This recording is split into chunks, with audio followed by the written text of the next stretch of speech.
हमारा इसलिए ज़रूरी हो गया क्योंकि जो सुप्रीम कोर्ट का अयोध्या वर्डिक्ट आया था, उस वर्डिक्ट में सिखों को जानबूझ के शामिल किया गया। ब्राह्मणों की ये स्पष्ट सोच थी कि शायद ऐसा करने से सिख समुदाय राम मंदिर के हक में आ जाएगा, पक्ष में आ जाएगा और मुसलमान भाइयों से लड़ना भिड़ना शुरू कर देगा, मगर वो नहीं हो सका। क्यों नहीं हो सका, इसके बारे में मैं विस्तार सहित जानकारी आपसे साझी करूंगा। गुरु नानक साहब ने जो सिख धर्म की स्थापना की, सो इस धर्म की स्थापना से लेकर खालसा पंथ की साजना तक, गुरु गोविंद सिंह ने जब खालसा पंथ की साजना की, इस पूरे कार्यकाल के दौरान गुरु साहब ने ब्राह्मण के बनाए हुए ब्राह्मणवाद और विपरवाद को चुनौती दी। गुरु साहब ने विपरवाद की बनाई हुई सब कर्मकांडी मान्यताओं को चुनौती दी। बचपन में गुरु साहब ने ब्राह्मण के बनाए हुए जाति सूचक जनेऊ को पहनने से इनकार कर दिया और बोल दिया कि नीचा अंदर नीच जात, नीची हूं अत नीच, नानक तिन के संग साथ वड्डिया स्यों क्यों रीस। और उसका मतलब है कि गुरु नानक साहब उनके साथ है जिनको ब्राह्मण शूद्र कहता है, ना कि ब्राह्मण के साथ। इसी तरह ब्राह्मण के बनाए हुए जात पात के मायाजाल को तोड़ते हुए गुरु साहब ने यह भी फरमान किया कि जात का गर्व न कर मूर्ख गवारा। गुरु साहब कहते हैं कि जो ब्राह्मण जात का अभिमान करता है, अहंकार करता है, गर्व करता है कि मैं बहुत ऊंचा हूं, ये एक मूर्ख और गवार है। और आगे कहते हैं, इस गर्व ते चले बहुत विकारा। ये अहंकार करना, अपनी जाति का अहंकार करना सबसे बुरा काम है। और सुप्रीम कोर्ट ने जो अयोध्या फैसले की वर्डिक्ट दी, उस वर्डिक्ट को पढ़ते हुए हमें हंसी बहुत आई, क्योंकि सुप्रीम कोर्ट के जज अगर ऐसी बातें करने लगेंगे तो उनमें और अनपढ़ों में क्या फर्क रह जाएगा।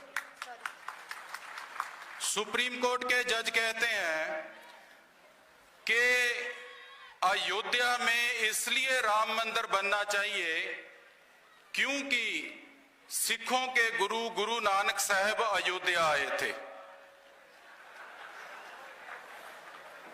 तो उसके आगे मैं आपको बताता हूं कि ये ब्राह्मण कितना खतरनाक राक्षस है। गुरु नानक साहब हरिद्वार में गए थे। हरिद्वार में कुछ ब्राह्मण लोग गंगा में खड़े होकर सूर्य को पानी दे रहे थे। जब सूर्य को पानी दे रहे थे तो गुरु नानक साहब ने भी वहां खड़े होकर पंजाब की तरफ पानी देना शुरू कर दिया। ब्राह्मण ने पूछा कि ये आप क्या कर रहे हो? वो बोलते हैं गुरु साहब कि मैं अपने खेतों को पानी दे रहा हूं। ब्राह्मण बोलता है, तू पागल हो गया है, तेरा यहां से पानी पंजाब कैसे पहुंच सकता है? तो गुरु साहब हंस के बोलते हैं कि अगर ब्राह्मण का दिया हुआ पानी सूर्य तक पहुंच सकता है तो मेरा पंजाब तक नहीं पहुंच सकता। वहां पर हर की पौड़ी पर बैठ के गुरु नानक साहब ने जब सच का उपदेश दिया, जब ब्राह्मण के बनाए हुए कर्म कांडों को तोड़ा और ब्राह्मण की बनाई हुई झूठी मान्यताओं को तोड़ा, तो वहां पर सिखों ने गुरुद्वारा उसारा, जिसको गुरुद्वारा ज्ञान गोदड़ी साहिब कहा जाता है, उस गुरुद्वारे को 1972 में इन ब्राह्मणों की भीड़ ने तोड़ दिया, उसकी ईंट ईंट अलग कर दी। आज तक वहां पर गुरुद्वारा ज्ञान गोदड़ी साहिब नहीं बन सका। एक हफ्ते पहले की बात है, उड़ीसा में मंगू मठ करके एक जगह है, जहां पर गुरु साहब ने बैठकर ब्राह्मण को बताया था कि तू थाल में दिए जला के जो आरती करके दिखावा करता है, मूर्ति की आरती कर रहा है, देख भगवान की लीला कितनी न्यारी है, उसने पूरे ब्रह्मांड की आरती बना दी है। जितने तारे आसमान में हैं वो दिए हैं, और सूर्य है वो पूरे ब्रह्मांड में चक्कर लगा रहे हैं। जहां इतनी बड़ी आरती हो रही है वहां तेरी ये बनाई हुई कर्मकांडी आरती का कोई मूल्य नहीं रह जाता। उस गुरुद्वारे को भी एक हफ्ते पहले तोड़ दिया। तो गुरु नानक साहब जहां जहां गए, जहां जहां जाके उन्होंने सच का प्रचार किया, वहां बने हुए गुरुद्वारों को ब्राह्मण तोड़ रहा है और अपने राम मंदिर को बचाने के लिए बोल रहा है कि यहां गुरु नानक साहब आए थे, कृपा करके यहां मंदिर बना दिया जाए। देखो इनकी शैतानी, इनको गुरु नानक साहब से कोई लगाव नहीं है। ये खाली गुरु नानक साहब को यूज करके सिखों को गुमराह करके अपनी झूठी राम मंदिर की मांग को मनवाना चाहते हैं और सिखों और मुसलमानों को लड़वाना चाहते हैं, जो हम हरगिज नहीं होने देंगे।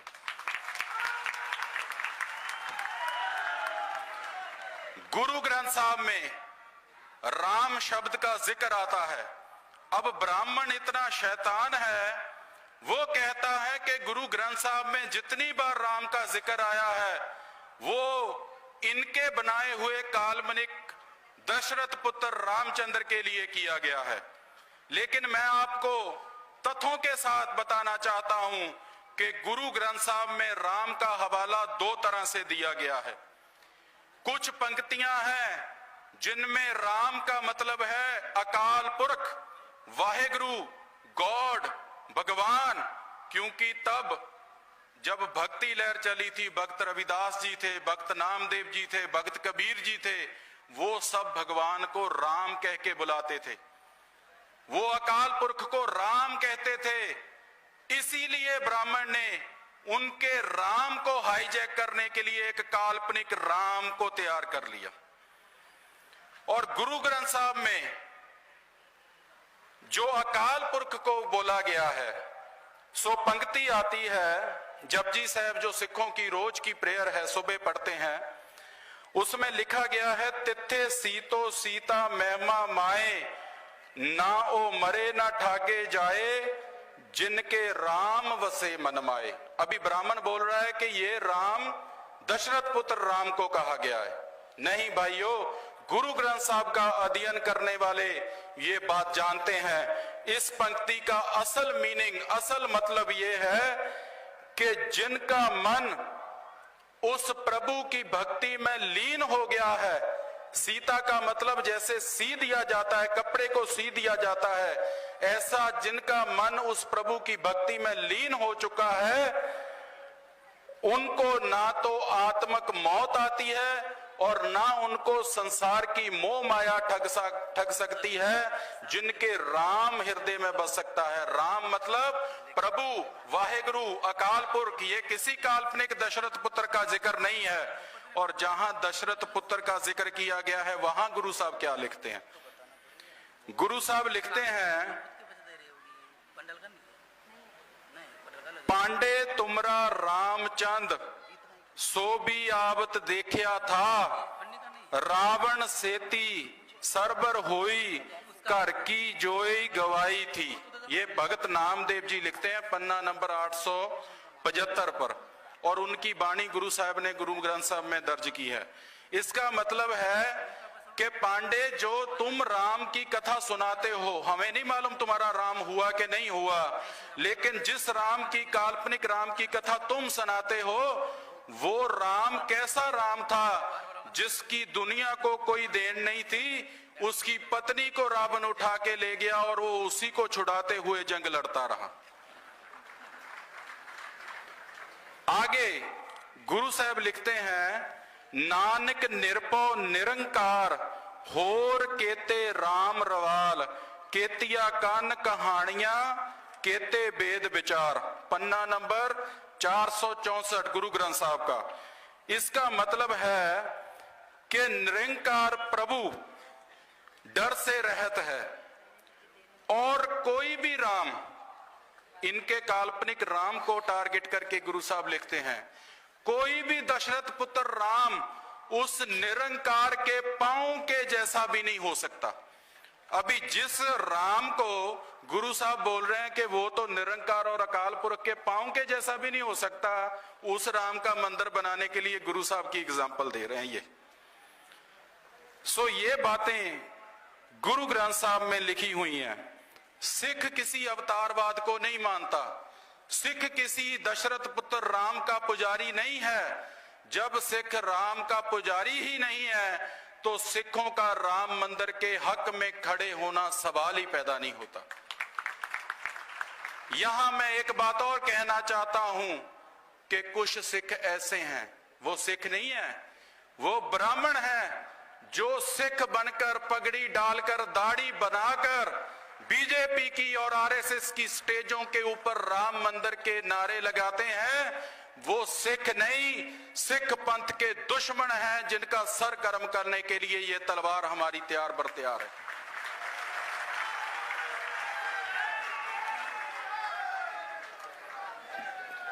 गृह मंत्री और प्रधानमंत्री नरेंद्र मोदी, अभी सिटीजन अमेंडमेंट बिल आया, तो सिटीजन अमेंडमेंट बिल में गृह मंत्री अमित शाह कहता है कि ये सिटीजन अमेंडमेंट बिल से किसी की नागरिकता नहीं जाएगी, ये तो बांग्लादेश, पाकिस्तान और अफगानिस्तान में जुल्म और तशद्दुद का शिकार हुए सिख, बुद्ध, जैन और हिंदुओं को भारत में शरण देने के लिए बनाया गया है। मैं रिपीट कर दूं, अमित शाह कहता है कि सिटीजन अमेंडमेंट बिल इसलिए बनाया गया है क्योंकि सिखों, हिंदुओं, बुद्धों और जैनों के ऊपर पाकिस्तान, अफगानिस्तान और बांग्लादेश में जुल्म होता है, उनकी प्रताड़ना होती है, इसलिए वो अपनी जान बचाने के लिए भारत में आते हैं, तो उनको नागरिकता देने के लिए ये बिल बनाया गया है। मैं पूछना चाहता हूं अमित शाह से, मैं पूछना चाहता हूं नरेंद्र मोदी से कि 1984 का वो समय याद करो जब सिखों के सबसे पाक पवित्र मरकज हरमंदिर साहब के ऊपर तुमने टैंकों से हमला कर दिया था। क्या वो पाकिस्तान में था? क्या वो बांग्लादेश में था? क्या वो अफगानिस्तान में था? 1 लाख से ज्यादा सिखों को फर्जी एनकाउंटर बनाकर इनकी पुलिस ने गोलियां मार मार के मार दिया। उनकी लाशें भी अभी तक फैमिलीज को नहीं मिली। ये हाल है इस देश का। अगर तुम बात करते हैं कि पाकिस्तान और अफगानिस्तान और बांग्लादेश में सिखों की प्रताड़ना हो रही है, अरे भाई जरा झांक के देखो, वहां से ज्यादा सिखों की प्रताड़ना इस मुल्क में हो रही है। वहां से ज्यादा सिखों को यहां मारा गया है। 1 लाख से ज्यादा सिखों को गोलियों से, फर्जी एनकाउंटर्स में मार दिया गया। तो मुझे बताओ अमित शाह, वहां के जुल्म के सिताए हुए सिखों को तुम बोलते हो भारत में नागरिकता दोगे, यहां के सताए हुए कहां जाके नागरिकता लेंगे? आज भी गवाही दे रही है तकरीर। जाके पूछो अमेरिका से, जाके पूछो दुनिया भर के यूरोपियन कंट्री से, इन ब्राह्मणों के जुल्म से सताए हुए सिखों ने इन कंट्रीज में जाके सियासी शरण ली है, पॉलिटिकल असाइलम ली है और वहां लिख के दिया है कि हमें ब्राह्मण के राज में खतरा है, हमको उठा के मारा जा रहा है, हमें अपने मुल्क में रहने के लिए नागरिकता दी जाए। तो कौन से अधिकारों की बात अमित शाह कर रहा है? कौन से अधिकारों की बात मोदी कर रहा है? अब मोदी बोलेगा कि जब सिखों के ऊपर हमला किया गया, 1 लाख सिखों को मारा गया, तब कांग्रेस की सरकार थी, बीजेपी की सरकार नहीं थी। तो उसका हल भी मैं लेके आया हूं, क्योंकि ब्राह्मण को ना चोटी से लेके एड़ी तक पकड़ के रखना चाहिए, इसको छोड़ना नहीं चाहिए। सांप मिल जाए, ब्राह्मण मिल जाए, पहले ब्राह्मण का काम करो, सांप का बाद में कर लो। सांप का डसा हुआ बच सकता है, ब्राह्मण का डसा हुआ नहीं बच सकता। तो मोदी ने क्या किया? गुजरात में 60,000 सिख किसानों को गुजरात से निकलने का ऑर्डर दे दिया कि ये गुजरात तुम्हारी मातृभूमि नहीं है, तुम यहां से निकल जाओ और पंजाब में जाके बसेरा करो। आज भी वो केस सुप्रीम कोर्ट में चल रहा है और अब तक गुजरात सरकार ने ना ही सेंट्रल सरकार ने वो पिटीशन वापस नहीं ली। आज भी कच्छ में बसते हुए 60,000 सिख किसानों की जिंदगी खतरे में है। आज भी 60,000 सिख किसानों को डर सता रहा है कि कब सुप्रीम कोर्ट का फैसला आएगा और हमें घर से बेघर कर दिया जाएगा, हमारी जमीनें छीन ली जाएंगी और हमें पंजाब और दर दर में भटकने के लिए छोड़ दिया जाएगा। ये नरेंद्र मोदी का किया हुआ काम है। तो कौन से सिखों को, कौन से हिंदुओं को, कौन से जैनों को, कौन से बुद्धिस्ट को तुम सियासी शरण दे के उनकी जान बचाने की बात करते हो? और सबसे बड़ा माइनॉरिटीज का कत्लेआम तो तुम लोगों ने किया है। इतना कत्लेआम उन लोगों ने नहीं किया जितना तुम लोगों ने किया है। अंत में मैं बाम सेफ का धन्यवाद करता हूं जिन्होंने सब SC ST OBC और माइनॉरिटीज कौमों को एक प्लेटफॉर्म दिया है जहां हम अपनी लड़ाई दूसरों से शेयर कर सकते हैं और दूसरों की लड़ाई को समझ सकते हैं। ये प्लेटफॉर्म जो बन रहा है, ये प्लेटफॉर्म ने ब्राह्मणों की नींद उड़ा के रख दी। उनको नींद नहीं आ रही, सपने में भी बाम सेफ सता रही है। RSS के लोगों को सपने में भी बामन महेशराम दिख रहा है और वो सोच रहे हैं हम सबसे बड़े बामन थे, हमसे बड़ा बामन कौन आ गया। मैं मुसलमान भाइयों से बेनती करना चाहता हूं, आपका निशाना डाइवर्ट किया जा रहा है। जानबूझ के आप लोगों का नाम सिटीजन अमेंडमेंट एक्ट से बाहर रखा गया ताकि आप लोगों की ये मांग हो कि हमारा नाम भी इस बिल में शामिल किया जाए, और ये हो रहा है। बहुत से मुस्लिम लीडर ये बात कर रहे हैं कि हमसे वितकरा हुआ है, इस एक्ट में हमारी कौम का जिक्र नहीं किया गया। तो क्या आपकी कौम का जिक्र इस एक्ट में कर दिया जाए तो काम खत्म हो जाएगा? नहीं भाइयों, मुसलमान भाइयों से मेरी दरखास्त है, ये मांग ना करो कि आपकी कौम को इस एक्ट में शामिल किया जाए। ये मांग करो कि ये एक्ट को हम मानते नहीं हैं क्योंकि ये बाबा साहेब के बनाए हुए संविधान के खिलाफ है। और अंत में नरेंद्र मोदी, अमित शाह, RSS के मोहन भागवत, तोगड़िया, फोगड़िया, शोगड़िया जितने भी हैं, सबको चेतावनी देना चाहता हूं। चेतावनी ये देना चाहता हूं कि जो खुद विदेशी हैं वो हमारी नागरिकता की फिक्र ना करें। इतिहास गवाह है, हमने अब्दाली नहीं बख्शा, तुम क्या चीज हो। जिस दिन ये उठा ले तुम लोग फिर यूरेशिया, पर्शिया, फ्रेशिया में जाके दिखोगे, भारत में नहीं दिखोगे। सो एक ही मैसेज है, एक साथ हो जाओ, एकजुट हो जाओ, एक साथ होके संघर्ष करो। मुट्ठी बनकर संघर्ष करेंगे तो बामन के दांत निकाल देंगे, खिलर जाएंगे तो खुद बिखर जाएंगे और तबाह हो जाएंगे। इतनी बात से मैं फतेह बुलाता हूं। वाहेगुरु जी का खालसा, वाहेगुरु जी की फतेह। धन्यवाद सर। बोले सो निहाल। और अभी एक फोटो मैं नोमानी साहब के साथ भी कराऊंगा ताकि उनको आश्वासन दे दूं कि आपका सिख भाई आपके कृपान के साथ खड़ा है। आप फिक्र ना करें कि इस देश से मुसलमानों को ये ब्राह्मण निकाल देंगे, आपके साथ खड़े हैं, डट के लड़के मर जाएंगे लेकिन आपको निकल नहीं देंगे, इनको निकालेंगे। धन्यवाद सर। मान्यवर अमरीक सिंह बल्लोवाल साहब जो कि शिरोमणि अकाली दल अमृतसर पंजाब से हैं।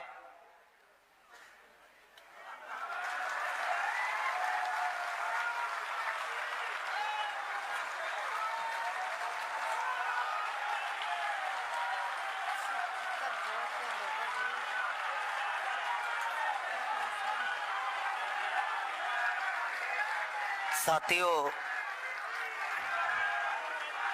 वामन मेश्राम साहब